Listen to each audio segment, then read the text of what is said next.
यदि हमको कथा प्रिय कर लगने लग जाए तो हम भी भारत कहे जाएंगे, भारत। क्योंकि ये जो भारत है ना, भारत, संपूर्ण वसुंधरा को भारत कहा जाता था पहले, क्योंकि संपूर्ण वसुंधरा पे आर्यों का अधिकार था, आर्यों का, राजाओं का, जो भारत के राजा थे। तत्पश्चात समय व्यतीत होता गया तो फिर अखंड भारत हुआ।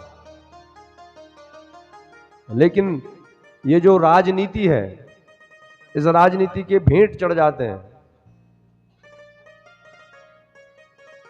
हमारे देश, हमारे नगर, हमारे क्षेत्र, हमारे गांव, है ना।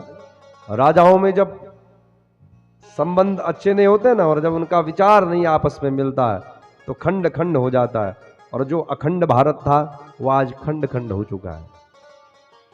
पाकिस्तान, म्यांमार, नेपाल, भूटान, अफगानिस्तान, बांग्लादेश, ये सब अखंड भारत की परिधि थी। पहले तो संपूर्ण पृथ्वी भारत राष्ट्र, उसके बाद अखंड भारत। लेकिन अब भारत कितना कट चुका है, भारत प्रांत। ये कभी विचार करना चाहिए। क्योंकि क्या होता है ना कि राजनीति तो ठीक है, लेकिन हम राजनीति में धर्म को जोड़ लेते हैं, और फिर क्या, वो राजनीति धार्मिक प्रभाव डालती है और उससे हमारे धर्म को भी क्षति पहुंचती है। इसलिए राजनीति में धर्म की कोई बात ही नहीं। हाँ, धर्म की नीति राजनीति में यदि हो तब तो बात बने ना, लेकिन ना, हम राजनीति में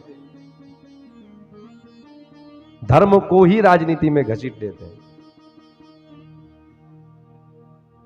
जब जब ऐसा होगा तो बस हम विघटित होते जाएंगे, और विघटित होते जाएंगे तो हमारा जो अखंड भारत का स्वप्न है वो स्वप्न ही रह जाएगा।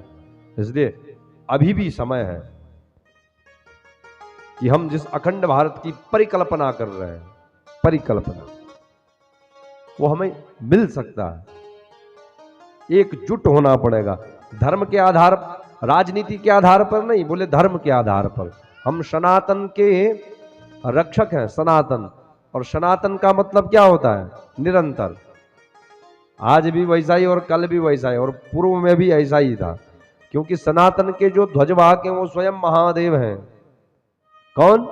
महादेव।